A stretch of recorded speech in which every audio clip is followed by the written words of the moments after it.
Friday rather, it's showing a boatload of rain. I don't think that will probably come true given our current trends. 72 tonight, mild and muggy, 89 tomorrow with some spotty rain maybe, and then thunderstorms, better chance of them, at least as it looks today, for Wednesday, Thursday, and Friday next week. Our temperatures are going to stay warmer than normal, surprise, surprise, and we should remain either at or maybe below our normal rainfall for this time of the year.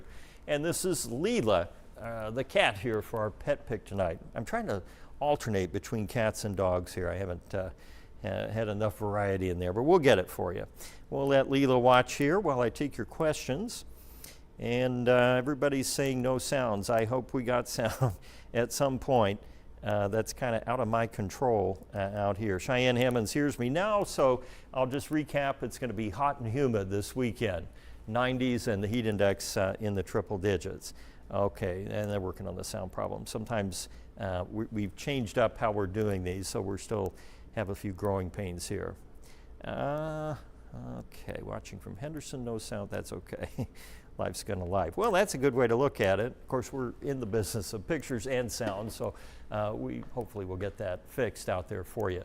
I've got a short science corner for you tonight. This is something you might want to check out. Again, with the smoke and the haze, it might be hard to see meteors this time around, even though the Perseid meteor shower will peak out here in about a week, and there won't be a moon out. We'll be a new moon then, so you have everything in your favor of seeing meteors. And to gaze at them, you want to get out away from city lights, look back to the north, lie on your back or get a chair out there and enjoy. In a good year, the Perseid meteor shower can produce up to 50 visible meteors. I mean, there are many more than that. And if you have a telescope or binoculars, you may detect a few more. Or you might get really lucky and see a jumbo meteor coming in, and they can be quite spectacular there. Vicki Lynn sent this video from her security cam a while back, and I've saved it because it really illustrates how those meteors soar through the atmosphere and ignite, obviously, and then break up. Meteors are typically pieces of space debris, not necessarily satellites and old rockets, but maybe rocks and that from billions of years ago that have moved through space, and as they encounter our atmosphere, traveling at up to 50,000 miles an hour, that creates a lot of friction for whatever's flying through the air. And it doesn't take much to create a visible meteor. It can be something as small as a thimble or even a grain of sand coming through the atmosphere. You get this tremendous tail behind it because of the speed. And remember, a meteor, it burns up. It doesn't come down to the ground. A meteorite, on the other hand, does crash into the ground, and we get those from time to time around the world. It's kind of rare, and finding it is always a hard detail too. The color of the meteor can be affected by what it is burning as it comes through the atmosphere and the elements that are in the space debris. So if it's heavy in calcium, it might take on more of a purplish tint.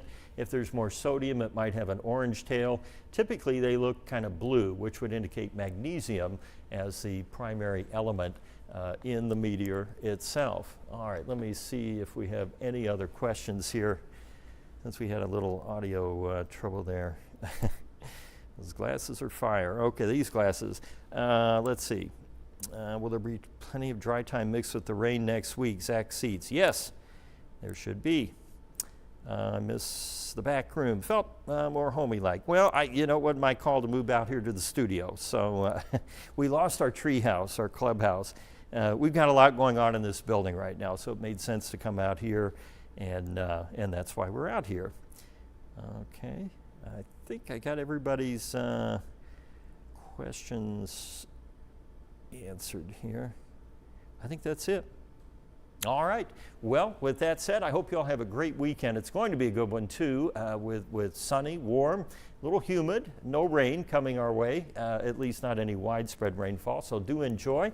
I'll see you on 14 News at 10, and thanks for watching the First Alert Weather Show at 9.